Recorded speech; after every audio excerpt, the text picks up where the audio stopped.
We say the robots could win, or may win. Or 50% of new car sales. The beach with the parents in Bulgaria. Streets around the corner, or if they're flying, they need to be talking to all the other drones in the air. So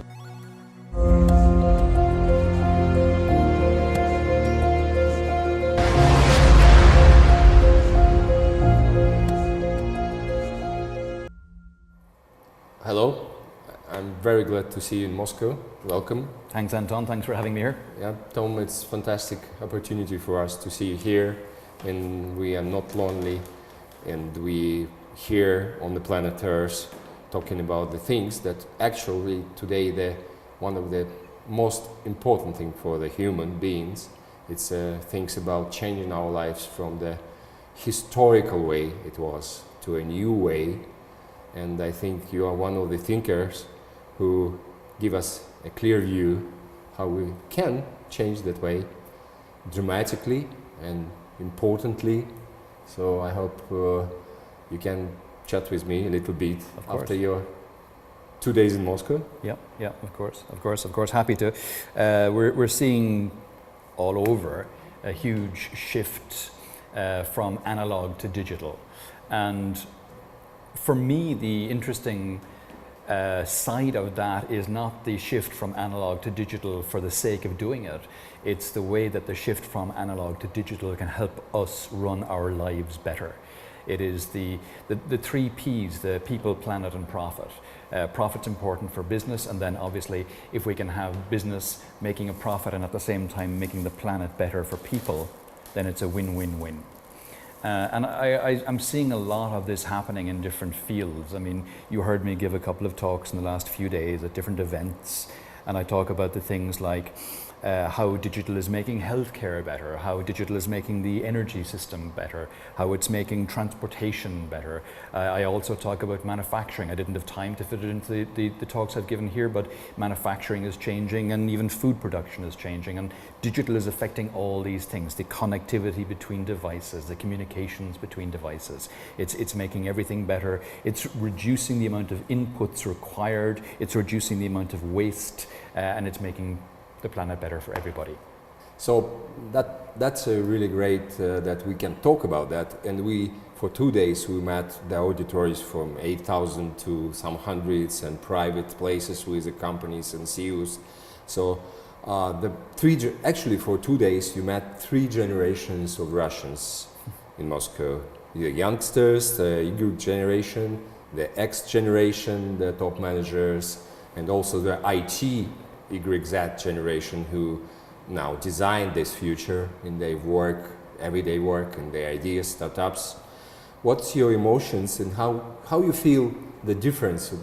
I think the first time in Moscow, your first time in Russia, so it should be a little bit emotionally your feeling about what you see here in a contrast with India, where you were just a week ago, or Poland, or United States, and even today you was talking a lot of the online to Detroit. I heard a little bit. It's funny and tricky that the close questions, the same problems also in States.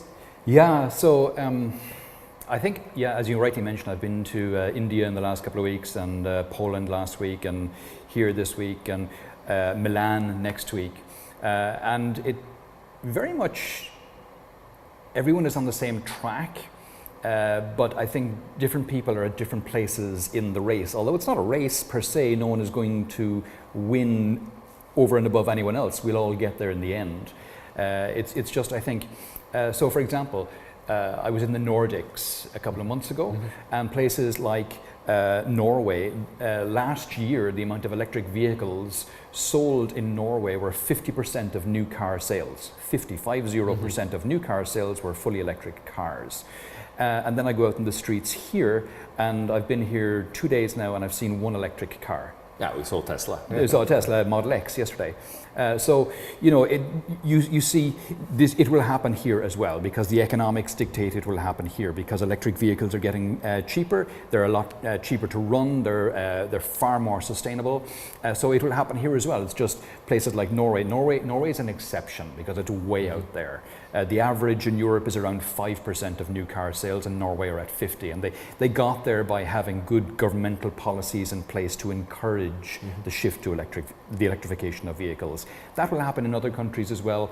And Russia's a little behind everyone else on this, but they'll get there too. India is very much behind everyone else as well for passenger vehicles. On the other hand, India has these very light vehicles, the tuk-tuks or rickshaws as they're called, and they're shifting to electric again for economics. It's far cheaper to run those little tuk-tuks using batteries and electricity than it is using petrol.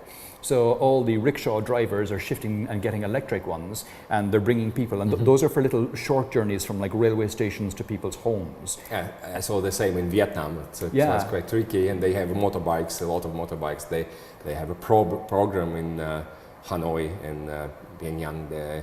They put the charging stations for electric motorbikes, and there's free parking because there's like plenty of parking there and so on for that.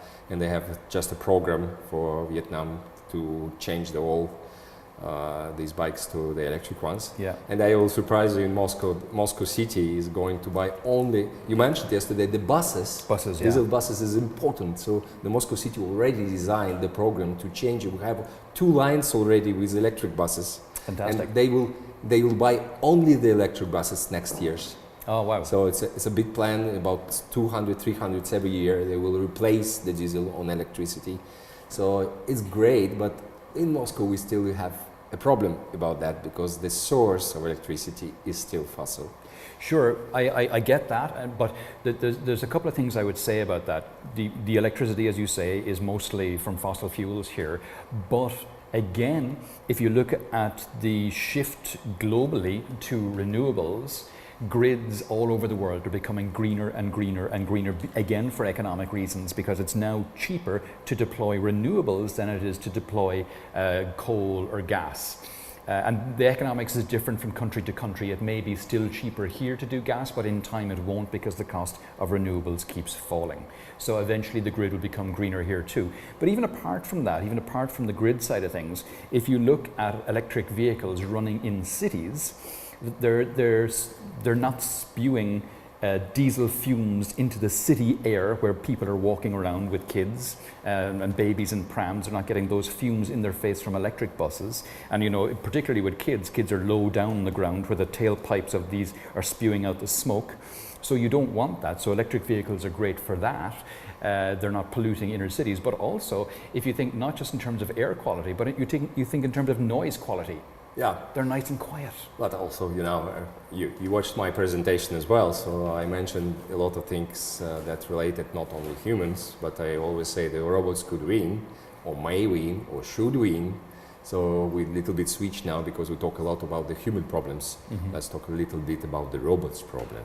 Okay. So I think that could be very important for digitalization and transformation, that we will understood that that's a difficult today to imagine the different culture of the cities, of the processes that we are 100 years. So now I'd like to switch from humans to robots, because you know I'm talking a lot on my presentation about the future of the cities and smart cities, and I see the problem that we have the infrastructure, actually the design of idea of the city as a round protection, the wall, the streets, the buildings. For 1,000 years, nothing changed. So yep. we understand that upgrade is always expensive and not changing the business models. So I a little bit worried about what's going on, not with humans, but near future with robots in the cities, like autonomous cars that will generate enormous volume of river and petabytes and zettabytes of data that will be... And that will require petabytes and zettabytes of data, because they need real-time, high-definition mapping of the cities, because cities are living structures that change all the time, and they need to know exactly where everything is in real time all around them.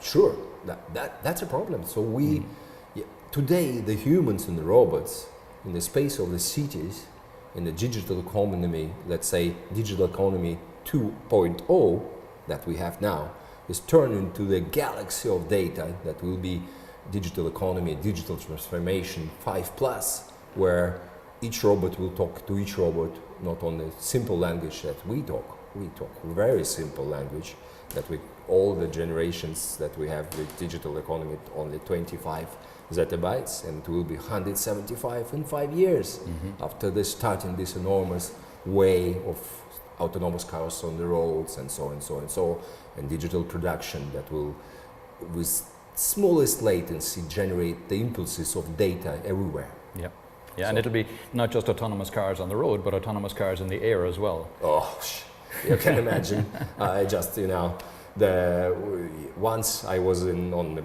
seaside, and there was the Russian kids on the beach with their parents in Bulgaria.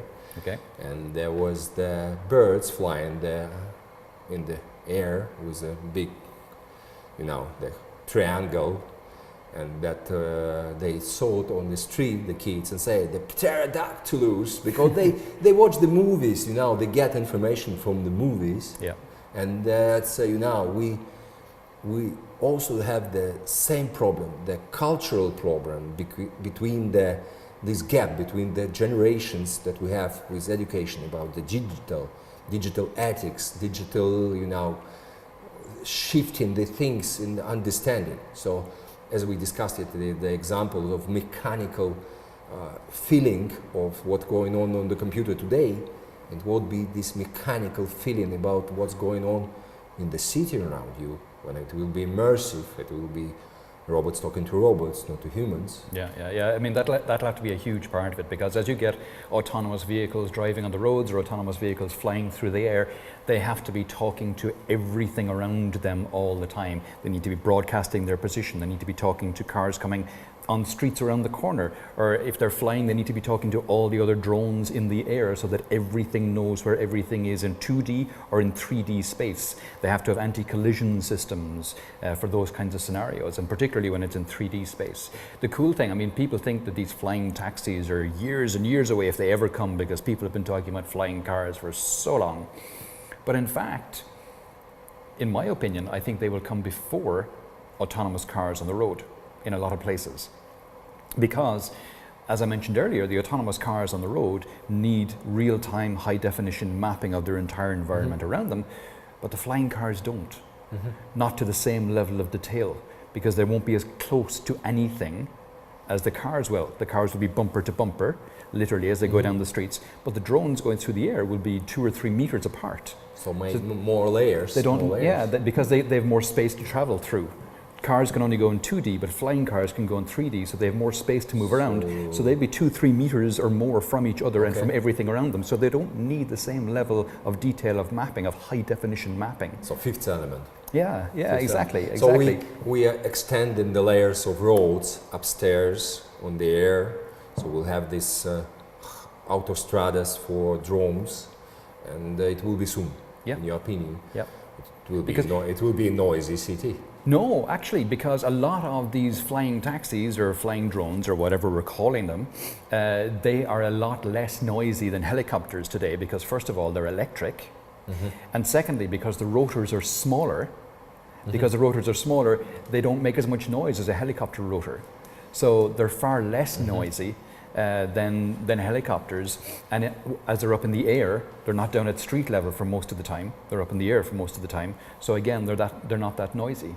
And you don't have the noise of traffic on the road, or as much as we start to transfer our traffic to airborne traffic as opposed to ground level traffic. But also it will raise another sustainable questions about the birds, about the air that will be moved significantly in the cities, because all these cars, even they're electrical, they will generate some power and some heat.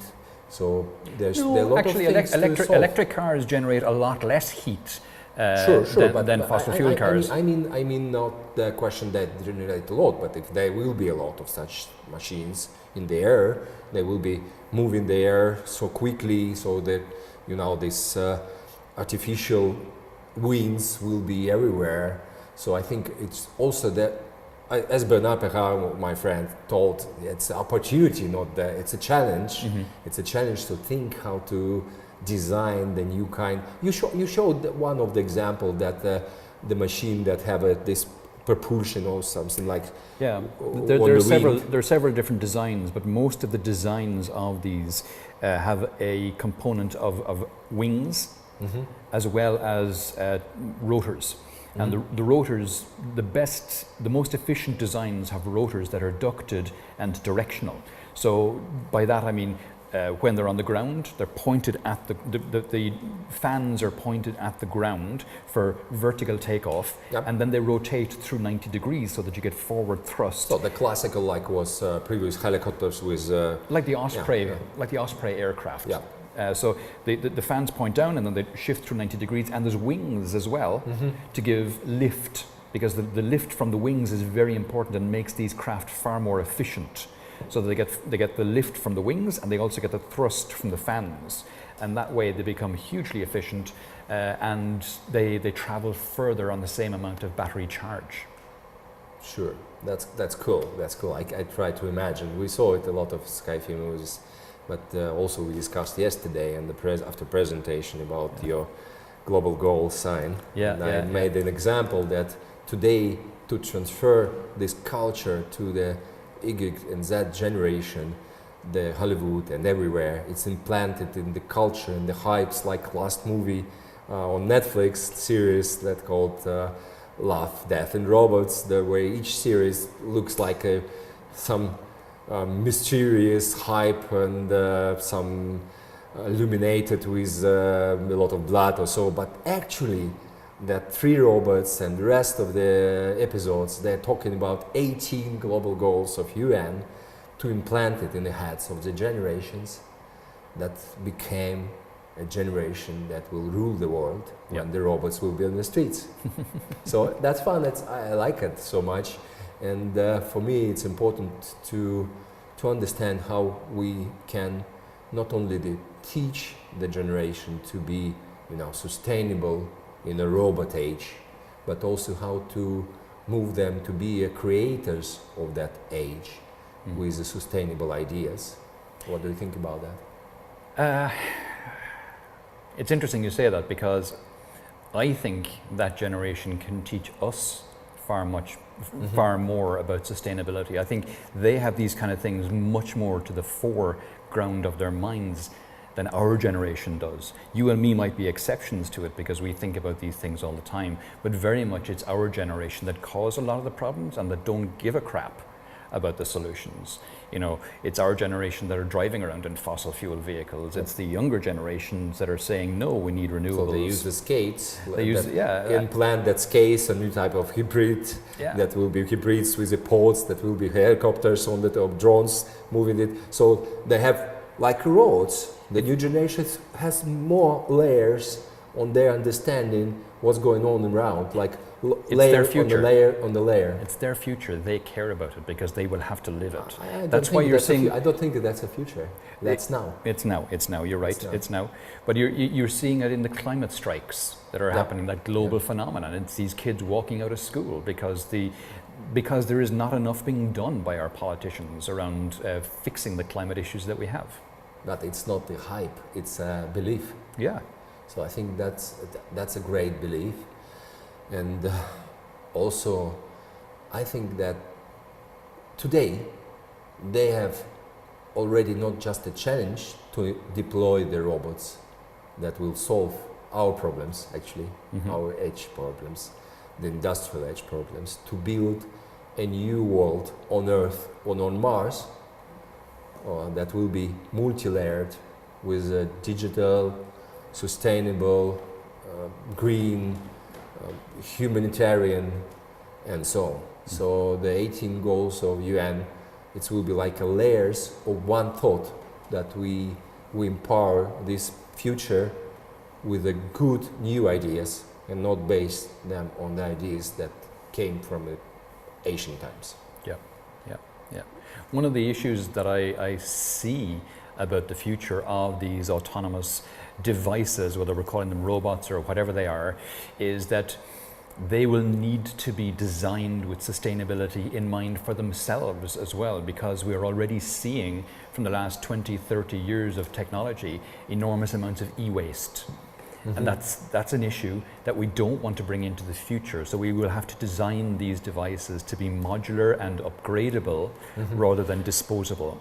And that's a challenge for the manufacturers, because obviously startups. Yeah, Startups as well. it's a challenge for them, because when the devices are disposable, that's more profit for the manufacturers, because you have to buy a whole new device rather than just buying a module and replacing the module. So we need a more circular economy where manufacturers may be required to take back end-of-life devices and repurpose them or something like that, because otherwise we're just going to be filling landfill with redundant and out-of-date robots. So, but here's another question, a big question.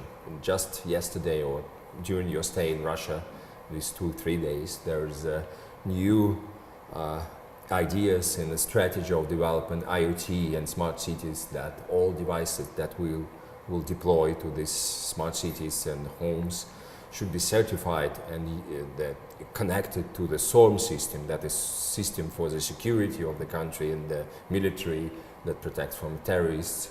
So each Alexa or Alisa home device, Google voice Home assistant and all will these kind of things, listen to you. So do you think that it's better that robots will build robots than people will build robots? So AI driven or human rights driven, and also in case of designing this, like Alpha Go 1, Alpha 1 and Alpha 2, which one was with superstition and all big data of problems, that mistakes that were made by players in Go and chess. Sure. And one that was designed only by the rules and won and won and won and won the previous one. So I think that is important. What do you think? How we should cut this relation between Generation X and the robots? I don't know. That's a multi-level question. I mean, you're talking about a number of different issues there. The first one being the certification of devices, and to a certain extent, certification devices is a good idea, depending on the implementation of it. Obviously, there are security issues, as we've seen already with lots of IoT devices. So making sure they're secure is a good thing. However, security and privacy are two very different things, and having them secure is good, but also making sure that the data that they transfer is kept private is vitally important as well. So you need the information they're transferring to be fully encrypted end to end, so that you can't have kind of people listening into what's happening, what's being transmitted from device to device. Yeah, you remember I told you about one episode in the movie Love, Death and Robots, where the yogurt became artificially intelligent with gene modification, and he advised the idea how to solve all the problems on Earth, and made a plan and made a stupid idea. It gave that plan to the human to implement. So they ruined everything. So you got left on another planet. So the implementation is the worst thing we do. So maybe there should be some idea how to make this plan, how the development of IoT and technologies will be maintained by strict rules of not intrusion of humans in that process, because humans are always doing something that is out of the correct way. Yes and no, because sure, we mess up. Regularly. Yes. Regularly, but so do AIs. I mean, remember Microsoft Tay? Yeah, that's a cool idea. It's a cool example.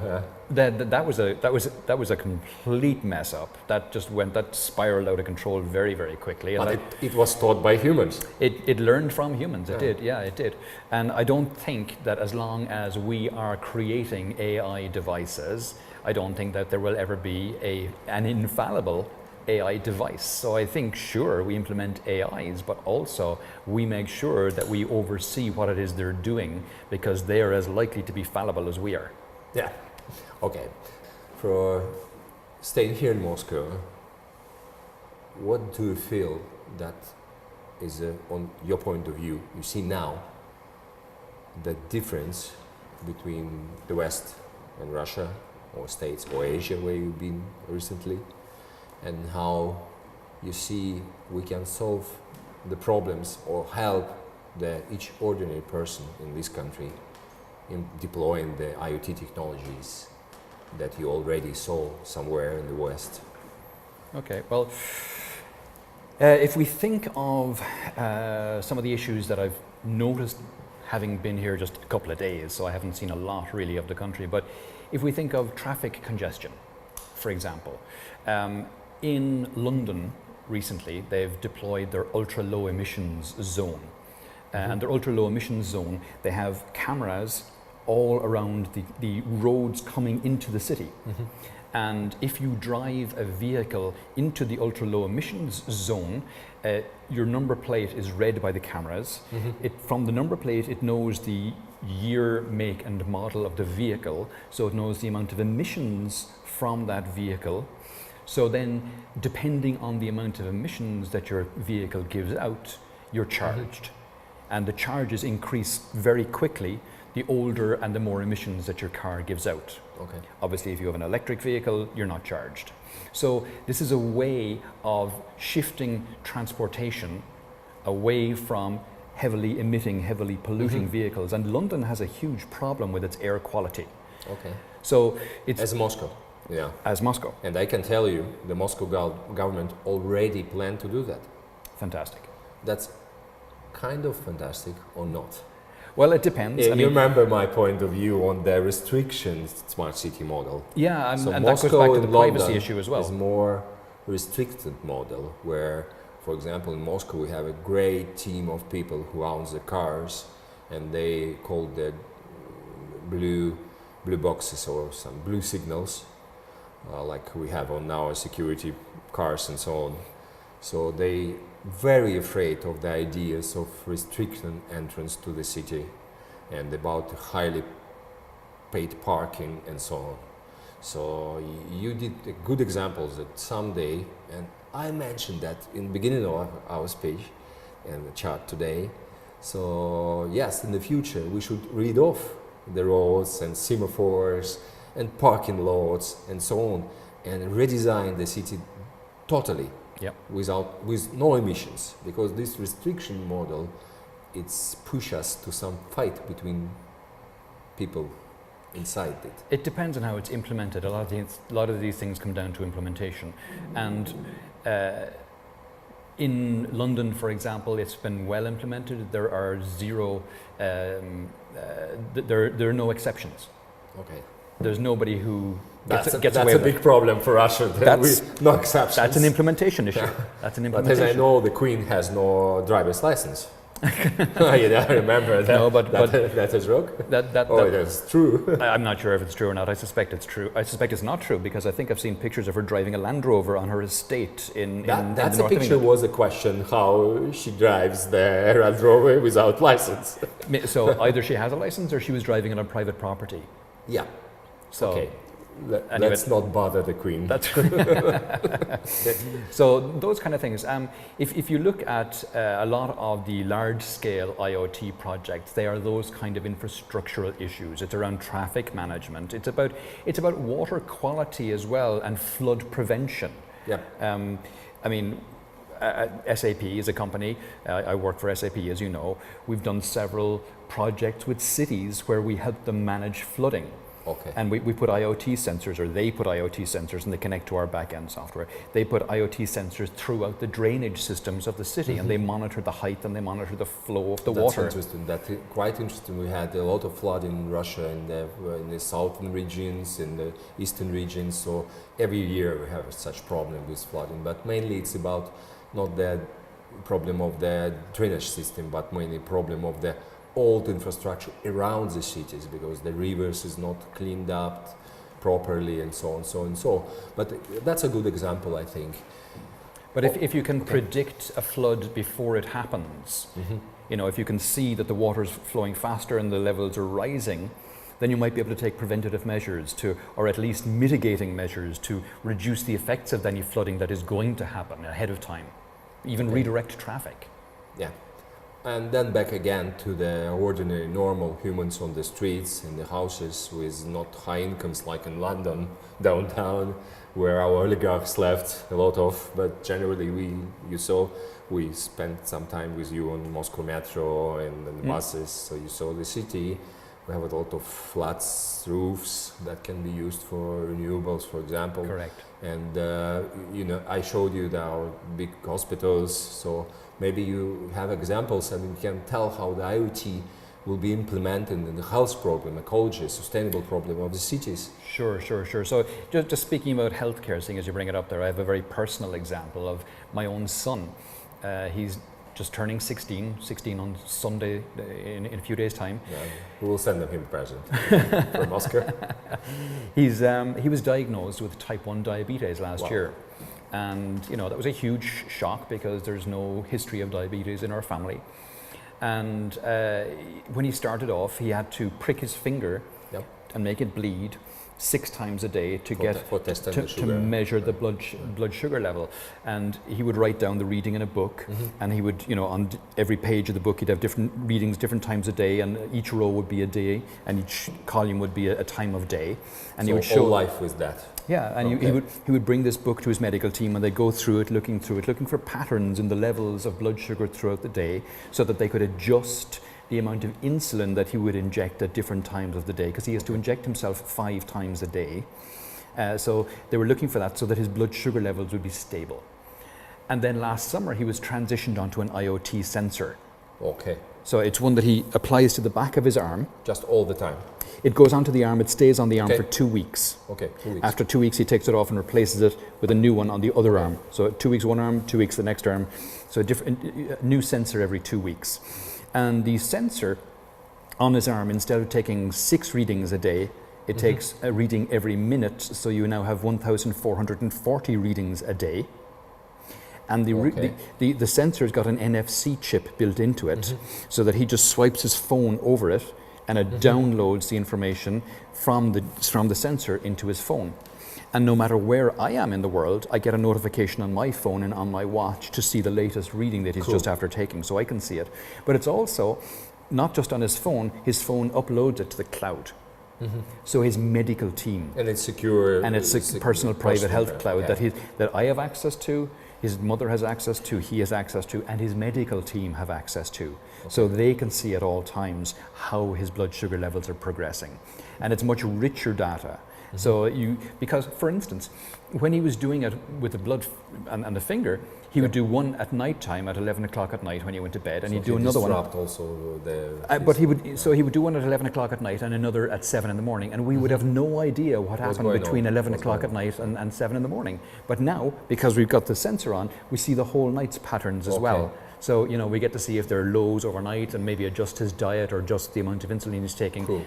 To mitigate against any issues like that. So I hope he will be okay now. He's doing much better, thank you. But this move from analog to digital, from the book to the sensor, and the analytics that we get from the cloud to see the patterns is a fantastic, for me it's a fantastic microcosm of how the world is changing, so going from analog to digital. That's a border between what is exactly the point of digital transformation. So I hope that data that will be collected for a period of time and uploaded on the supercomputer or whatever, quantum computer, maybe it will solve with his genome data how to read off the problem. Eventually that could be the case. Diabetes is a difficult one because it's autoimmune, so you're battling against your own body's immune system, and it's always tougher to solve. It's not like a virus or a bacteria, which are a lot easier to deal with than something like your immune system. But eventually, I think maybe with gene therapy or something, as you rightly say, this kind of stuff, gene therapy is going to completely revolutionize healthcare. Yeah, that will be another life actually, because when we will understand, we also can prevent the situation when, for example, diabetes appears. So there can be treatment can be done as a prophylactic. Or as a reversal procedure. Yeah, absolutely. Turn the clock back. That's good. That you know, could be personalized healthcare is going to be a huge thing. But also, just the model that I talked about with my son, if you take that to a broader level in healthcare, we're all starting to wear, you know, devices like this, sensors on our bodies that are transmitting information. And in time, it'll be the case that we'll be wearing personal healthcare devices that are sending information to personal private health clouds that will alert our healthcare, our trusted healthcare provider, when some of our vital statistics go above or below particular thresholds. And so our doctors, instead of us calling our doctors to say we're feeling unwell, our doctors will call us and say, Tom, I've noticed there's something weird there about your whatever it is. Maybe you want to come in and we have a look at you. So the doctors will become proactive instead of reactive. And a lot of times it'll be the case that when you go in to see the doctor will have several months of your data by the time you get there. And also they'll have there's many patients, so it's a crazy idea to work with. I know my mother is working medical institute. So, and very often when you walk in the door of your doctor, they'll already have a diagnosis. Sure. And they'll just be bringing you in to confirm it, rather than you going in and they not having a clue why you're there. And you know, maybe they take your, my sister suffers from a thing called white coat syndrome. Sure.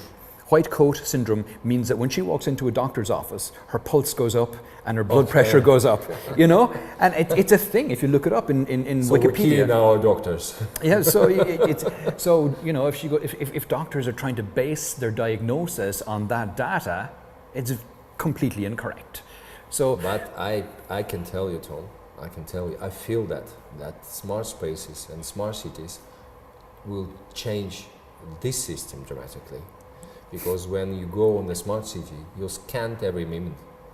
Well, there will be smart cars with autonomous cars. They will scan the passenger.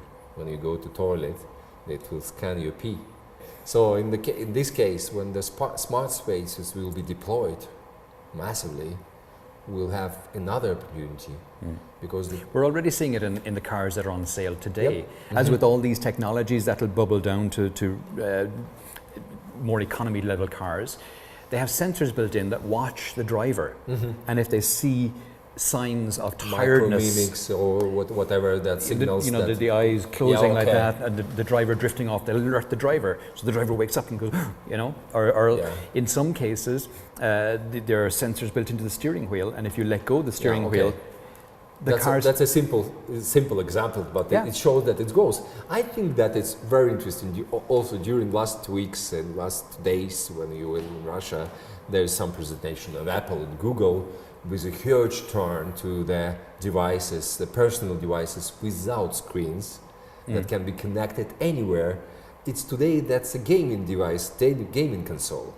But I think that's a way to far long for the smart spaces where you personally with your video analytics and your micromimics, or maybe with some totem like your sign on, you will be identified, personalized, located, and there you will be provided with any kind of services from the cloud or for the local infrastructure that will be smart. So I think that's a future of IoT. Till we will not forget about IoT, as you say.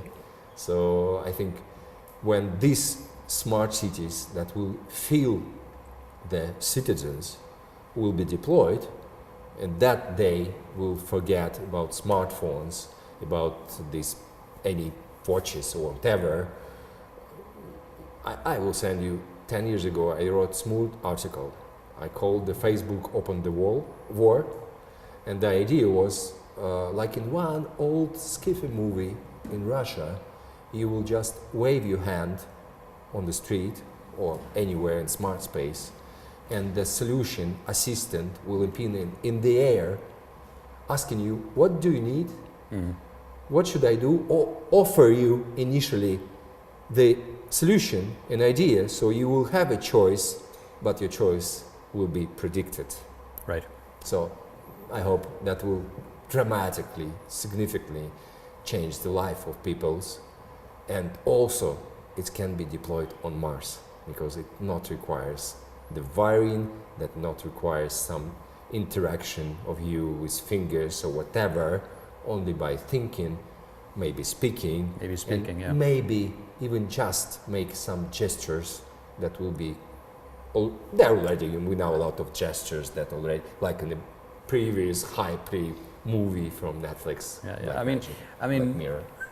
So many of these things have been already predicted by sci-fi, as you rightly say. I mean, things like if you think of Star Trek, and you think of, I mean, they had iPads in Star Trek, you know, cool. and they had the tricorders and these things. But what you're talking about is the kind of thing where the captain would go into the ready room or whatever it was and say, "Computer, Earl Grey tea." Absolutely, pot, and it would appear in the replicator. So the whole voice interaction system like that you're talking about is exactly that, predicted years ago by sci-fi. But it's now here. So we have this technology that it's important to adopt it as much as possible to the real solution of people. And it should be cheap, it should be deployed with some infrastructural things like today bus stops, tomorrow it will be just trees that will talk to people and so on. So we should rethink and adopt it today and think how the more business models will be different in this case. So as I say, it should be on Mars. If it should not work on Mars, that should not be presented on Earth. That's fair enough. That's fair enough.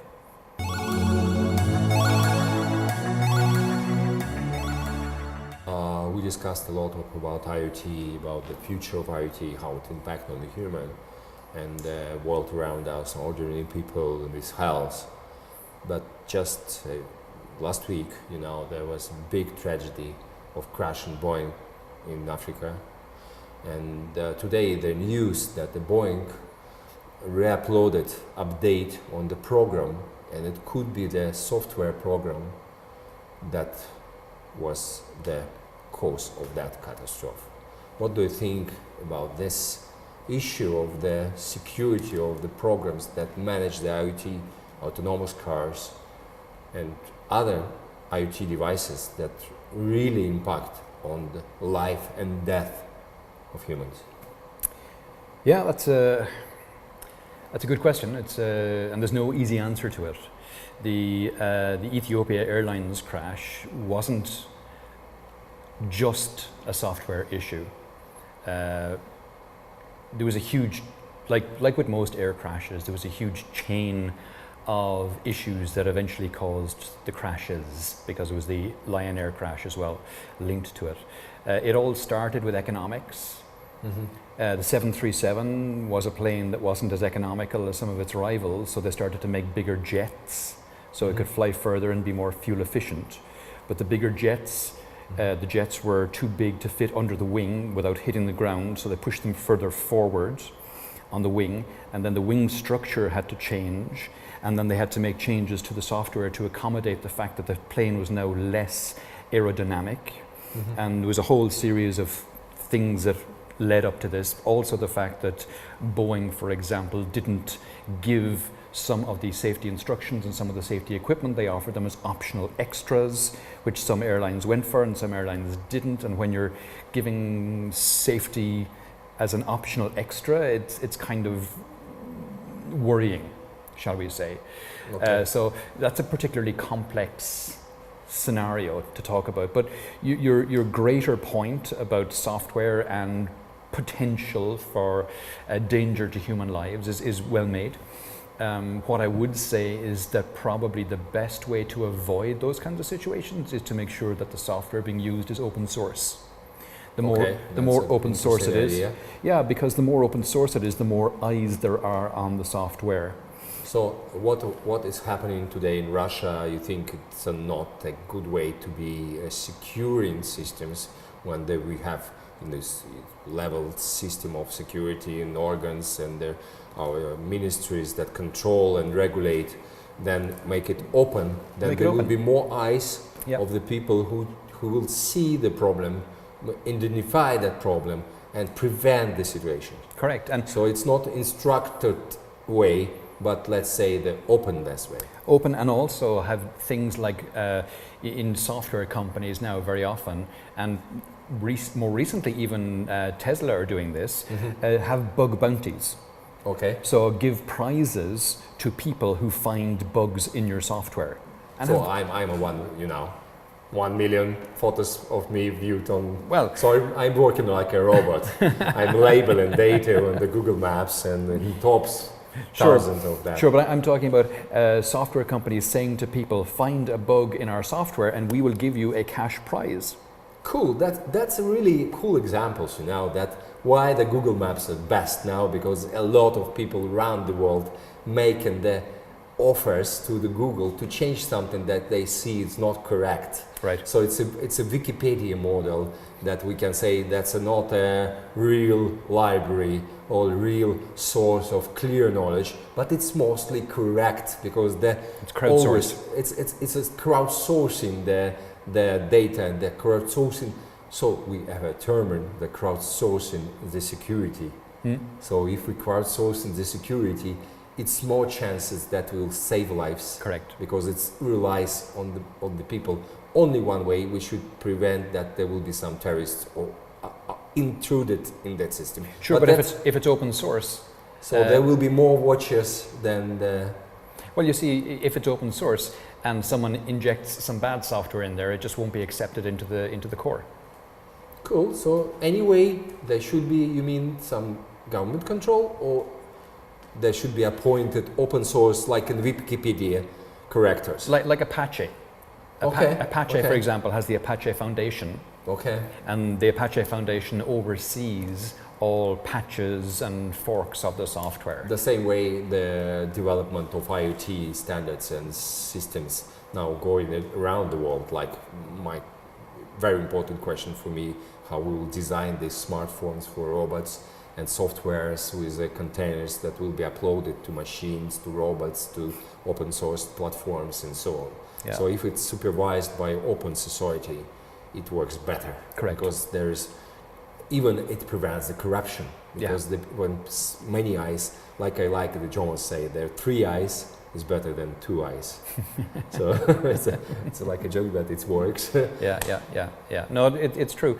IoT is a long way to go in this yet, because there's no standards deployed yet for IoT. Now in Russia, there is a committee that deploying the standards for IoT, but it's also still the more government committee based. Sure, it's based on the, let's say, that invites people, but still it's directed way.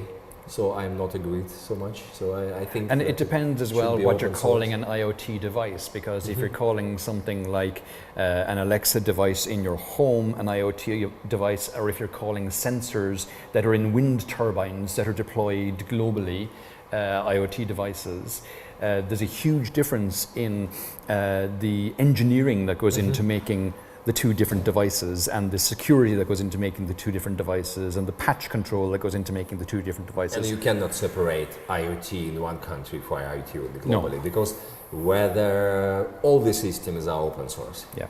So it should be open globally. Okay, Tom, a question. Your thought, just one. What first technology with IoT or robots will be on Mars? Predictive maintenance. Okay. Because Mars is an incredibly harsh environment, and there are very few robots there at the moment. Several of the ones that we've deployed there have broken down. Okay. And we don't know why. We discussed a lot about the humans, robots, cities, transport, health, and forgot about the planet. So, what do you think when we will live in 100 years period? On the surface of the planet, on the ground of the planet, or on Mars? On Mars, underground, and on this planet, on the surface. Everywhere? Pretty much, yeah. Okay, cool. We passed 2 days in Moscow. you saw the largest city in this country. Tomorrow, for one day, we will train out to the 400 kilometers to Nizhny Novgorod. What do you expect to see out of Moscow megapolis? I have no idea. I know very little about Nizhny Novgorod, apart from what you've told me. I'm looking forward to going there and to seeing what another Russian city is like, because I've only experienced Moscow so far. Cool. A question about the things that we cannot imagine now. Let's imagine the Matrix on Earth. Robots are ruling all the society. What human will do when all the tasks, generally all the tasks that we do today, will be automated? I'd like to think that we will get in touch with our more creative side. We'll have more time for thinking, more time for writing, more time for creating works of art. That's my idea of a utopian society where all the work is done by robots. Cool. So it will be very artistic world. I think so. Thank you. What do you think is more sustainable and secure, the world without the technologies at all, or with high pressure of technologies? I think a lot of technology is a far more sustainable solution than very little, because we are approaching a planet with 9 billion people. With a population of 9 billion people and the current resources that are on the planet, which we're depleting rapidly, without a high level of technology, there's no way we will be able to support that many people. So the robots more sustainable than human? Yeah. Okay, thank you. Can you imagine the robots took all our jobs and they made all the day-to-day tasks?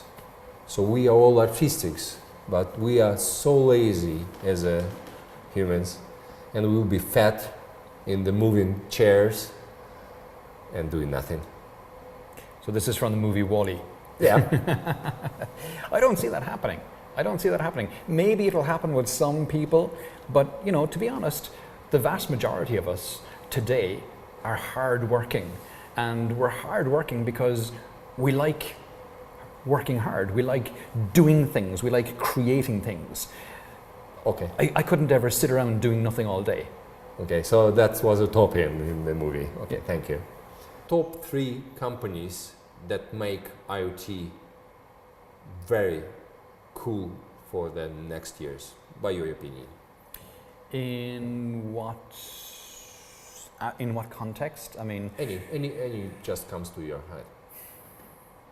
Well, being an SAP employee, I would have to put SAP out there first. We have our own IoT platform for large industries to take in data from lots of devices and to give out results and to put it into processes. We're not the only ones who do that, obviously. Amazon are doing interesting things. Things. They have a big cloud environment for doing similar things, and Microsoft are doing phenomenal things in that space as well. So I would say SAP, Amazon, Microsoft. Cool. Maybe Google to give a fourth one, because again they've got a big platform as well. Okay, so big 4. Yeah.